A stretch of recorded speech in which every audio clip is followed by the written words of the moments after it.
사랑과 은혜가 풍성하신 하나님, 기도함으로 이 하루를 시작하게 하시니 감사합니다. 이 새벽에 주의 옷자락이라도 잡는 심정으로 갈급함과 목마름으로 주님 앞에 나온 한 영혼 한 영혼 주님 축복하여 주옵소서. 십자가 앞에 주님의 도우심 바라고 나왔사오니 각 사람에게 필요한 하나님의 음성과 용기와 힘을 더하여 주시고 우리 안에 있는 모든 죄와 불신과 두려움은 떠나가게 하여 주옵소서. 이 새벽에 기도와 간구로 나아갈 때, 말씀을 의지해서 나아갈 때 홍해가 갈라지고 초롱성 같은 여리고 성이 무너지게 하여 주옵소서. 골리앗과 같은 내 삶의 문제들이 쓰러지게 하여 주옵소서. 기도하고 말씀을 듣다가 주님의 임재 가운데 세미한 주님의 음성을 듣게 하여 주옵소서. 이 새벽에도 부족한 종 세워주셨사오니 부족한 종의 홈을 가리어 주시고 하나님의 말씀만 든든히 서는 이 시간 되게 하여 주옵소서. 거룩하신 예수님의 이름으로 간절히 기도하옵나이다. 아멘. 찬송가 373장 찬송하겠습니다. 찬송가 373장입니다.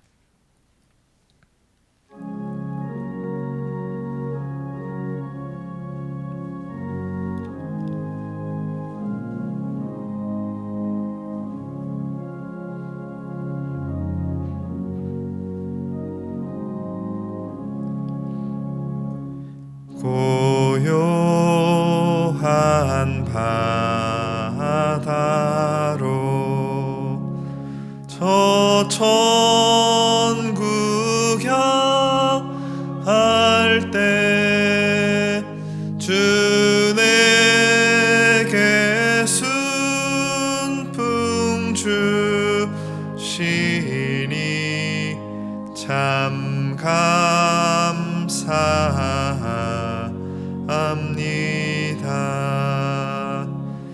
큰 물결 일어나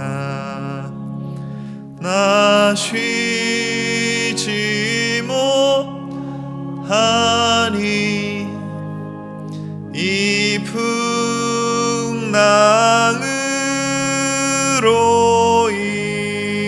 인하여 더 빨리 갑니다.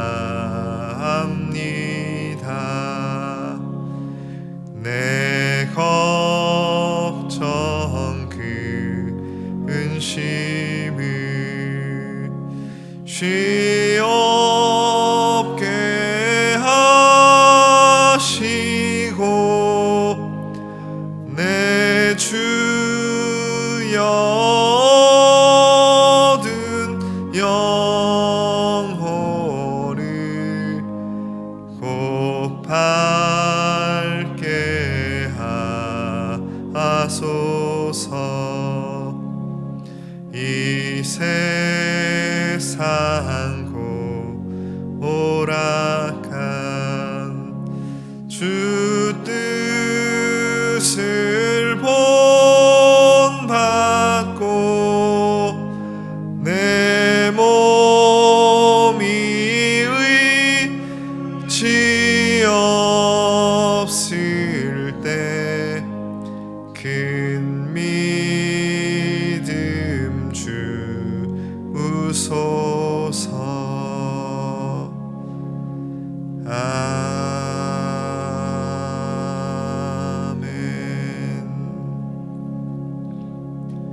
이 새벽에 하나님께서 우리에게 주신 말씀은 사도행전 28장 1절에서 10절까지 말씀입니다. 사도행전 28장 1절에서 10절까지 말씀입니다. 신약 성경 236면에 있습니다. 제가 1절을 읽고 여러분이 2절을 읽고 10절 말씀까지 교독하도록 하겠습니다. 우리가 구조된 후에 안즉 그 섬은 멜리데라 하더라.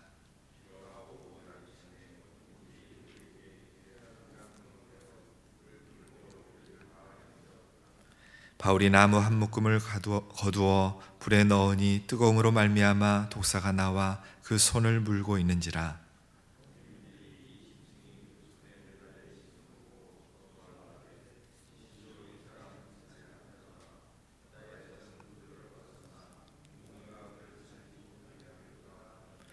바울이 그 짐승을 불에 떨어버림에 조금도 상함이 없더라.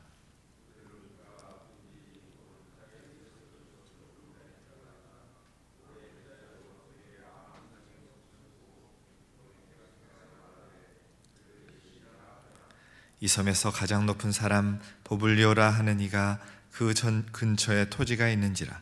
그가 우리를 영접하여 사흘이나 친절히 머물게 하더니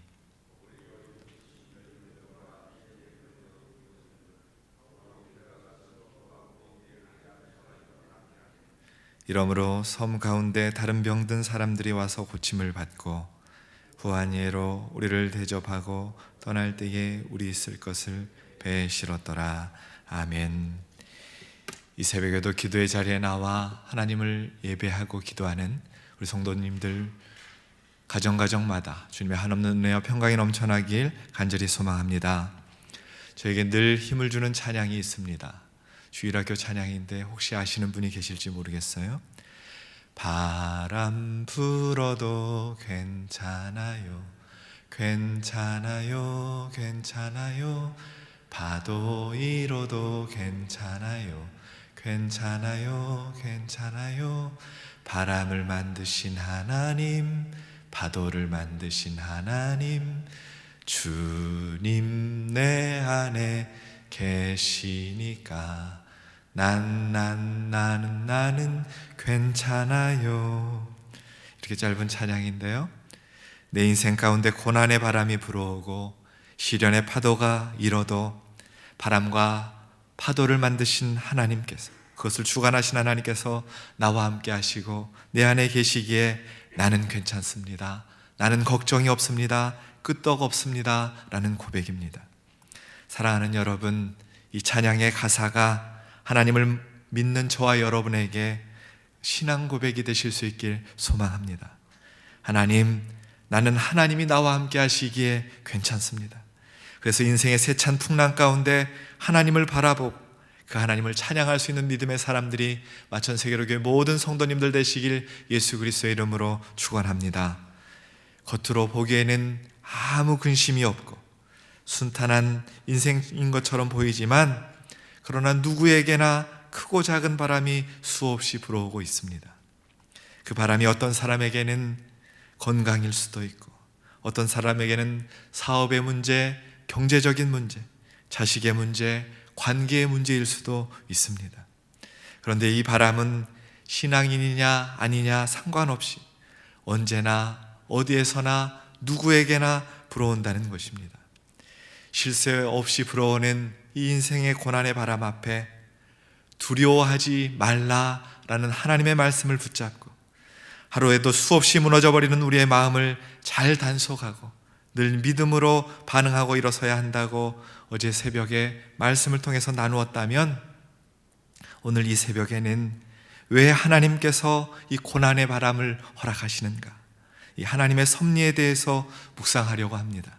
이 새벽에도 말씀을 사모하는 저와 여러분에게 성령께서 큰 은혜 주실 줄로 믿습니다.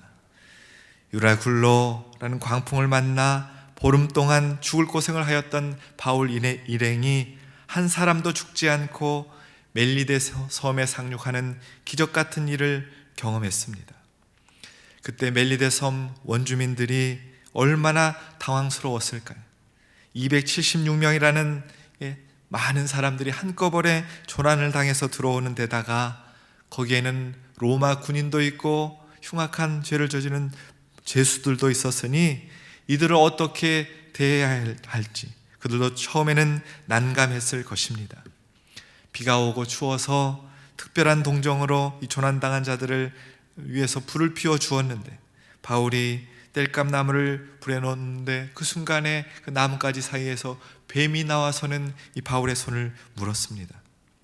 그 모습을 본 원주민들이 바울이 살인죄를 지어서 신의 노여움을 산 사람이라고 생각했습니다. 풍랑에서는 어떻게 구원받았는지는 모르지만 이 살인죄를 지었으니까 독사에 물려서 결국은 죽게 되었다고 그렇게 생각한 것입니다. 그러나 그들의 예상과는 달리 바울이 그 상처가 붓지도 않고 죽지도 않는 것입니다. 그 모습을 보고는 이 원주민들이 갑자기 바울에게 당신은 신이다 라고 부르기 시작하는 거예요. 또 멜리데 섬, 그 섬의 제일 높은 사람인 추장인 보블리오가 그 소식을 들었는지 자기 집으로 바울 일행을 초대해서는 3일 동안 극진히 그들을 대접합니다. 그때 마침 보블리오의 아버지가 열병과 이질에 걸려서 시름시름 앓고 있는 모습을 바울이 보고는 안수하여 기도하여서는 하나님께서 깨끗하게 고쳐주는 역사를 경험하게 됩니다. 그 소문을 듣고 섬 안의 다른 모든 병자들도 바울을 찾아와서 고침을 다 받습니다. 그러자 멜리데 섬 사람들의 대접이 달라졌습니다. 3개월 동안 겨울을 잘 보낼 수 있도록 바울 일행을 잘 보살펴 주었을 뿐만 아니라 겨울이 지나고 로마로 떠날 때에도 입을 옷과 음식까지 다 챙겨 주었습니다. 이것이 오늘 우리가 읽은 본문의 말씀의 내용입니다. 여러분 생각해 보세요. 사실 유라굴로 광풍에서 276명이 다 구원받은 일도 기적입니다. 선원들조차도 믿을 수가 없었던 사건이었어요. 불가능한 일이었습니다. 하나님께서 생명사계로 이들을 보호해 주셨던 것이지요. 이 일을 통해서 하나님은 고난 중에서도 이적을 베풀어 주셔서 하나님의 사람을 보호하시고 지키시고 도움을 주셔서 하나님의 길로 인도하신다라는 것을 우리에게 가르쳐 줍니다. 그러나 여전히 우리에게 이런 질문이 남습니다. 이런 이적을 베푸시는 하나님이시라면 왜 풍랑은 막아주시지 않는 것일까? 하나님은 병 주고 약 주시는 분이신가? 사랑하는 당신의 자녀들에게 왜 아픔을 주시고 병을 주시고 고난을 주셔서 이렇게 힘겹게 살아가게 하시냐 말입니다. 배 선원들이 원하는 대로 하나님께서 보호해 주셔서 미항에서 베닉스 항구로 잘 가서 편안하게 겨울을 지내다가 로마로 가게 하실 수도 있었지 않겠습니까? 그러나 하나님은 그렇게 하지 않으시고 풍랑을 만나 죽을 고생을 하게 하고 겨우 목숨은 살려주신 후에 멜리데 섬에 올라갔을 때에도 또 독사에게 물려서 죽을 고생을 하게 하고 독사에게 물렸지만 팔이 붓지도 않고 죽지도 않게 하도록 이적을 보여주십니다. 또한 수많은 사람들의 병을 고치게 하셔서 잘 대접받게 하시고 그 후에 로마로 가게 하십니다. 왜 이렇게 일을 하나님께서는 복잡하게 하시는 것일까요? 이후의 내용을 살펴보면 하나님은 왜 이러한 일들을 그들에게 겪게 하셨는가? 그 속에 하나님의 놀라운 섭리가 들어있음을 깨닫게 하십니다. 바울이 로마에 가서 복음을 증거할 때 이상한 일들이 일어납니다. 16절 말씀 읽진 않았지만 함께 봉독하도록 하겠습니다. 16절 말씀입니다. 시작. 우리가 로마에 들어가니 바울에게는 자기를 지키는 한 군인과 함께 따로 있게 허락하더라. 사도 바울이 로마에 들어갔을 때 분명히 재판을 받을 죄인이었습니다. 그런데 사도 바울은 감옥에 들어가지 않고 군인 한 사람과 함께 따로 지내도록 허락을 받았습니다. 그래서 완전히 자유인처럼 살아갑니다. 또 23절 말씀을 함께 보면 함께 봉독합시다. 시작. 그들이 날짜를 정하고 그가 유숙하는 집에 많이 오니 바울이 아침부터 저녁까지 강론하여 하나님의 나라를 모세의 율법과 선지자의 말을 가지고 예수에 대하여 권하더라. 마음껏 전도할 수 있었습니다. 사도 바울의 집에 사람들이 마음대로 찾아오고 그래서 로마에서 예수 복음을 마음껏 전할 수 있었다는 것입니다. 어떻게 이런 일이 가능했을까요? 사도 바울은 로마에 살았던 적도 없습니다. 아는 일가 친척도 없습니다. 가이사에게 재판을 받아야 할 죄수의 신분이었습니다. 그럼에도 불구하고 그가 어떻게 로마에서 예수 복음을 마음껏 전할 수 있었을까요?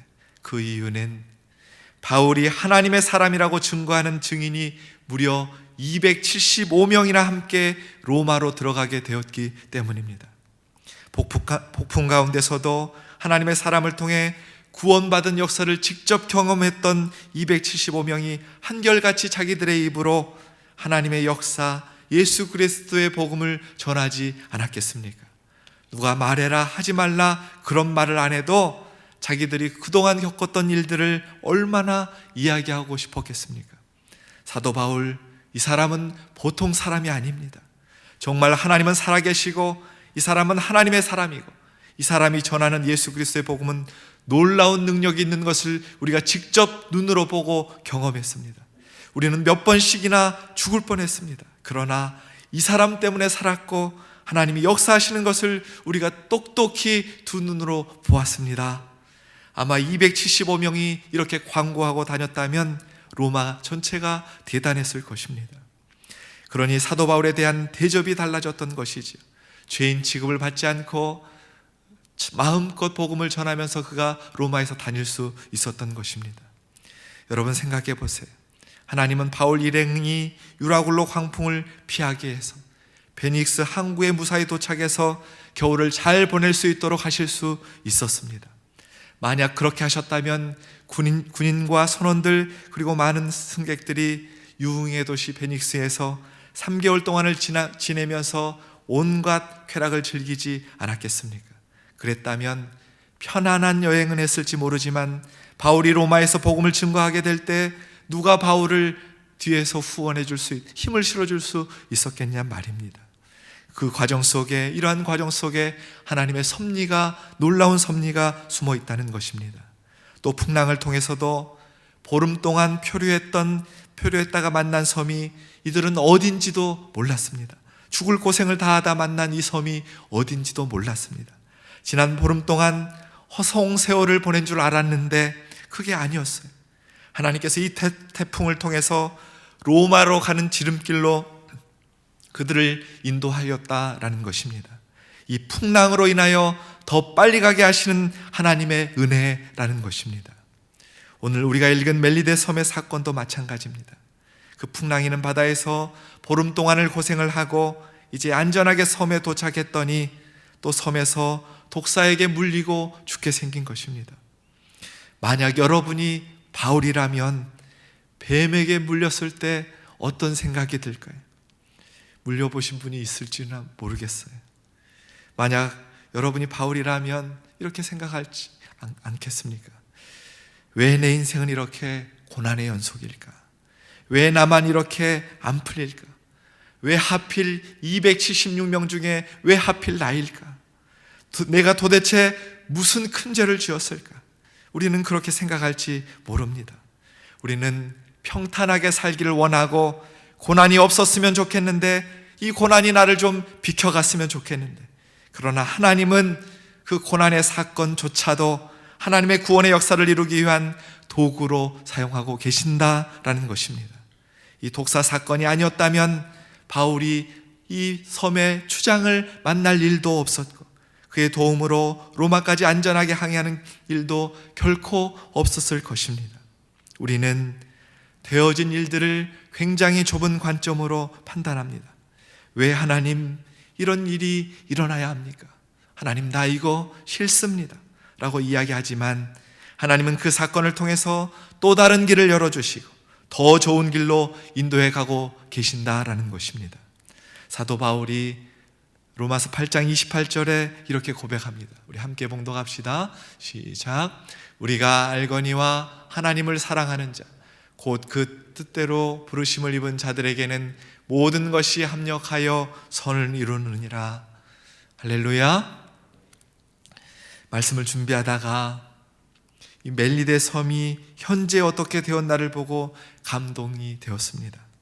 기독교 전승에 의하면 이 보블리오가, 이 추장이 멜리데 섬의 최초의 교회 감독이 됩니다.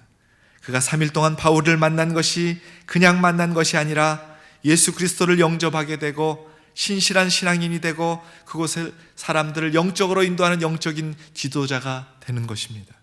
박해 시절에 그는 순교하게 됩니다. 또 이 멜리데 섬, 현재는 몰타 섬이라고 하는데 이 섬에 로마처럼 카타콤이 발견됩니다.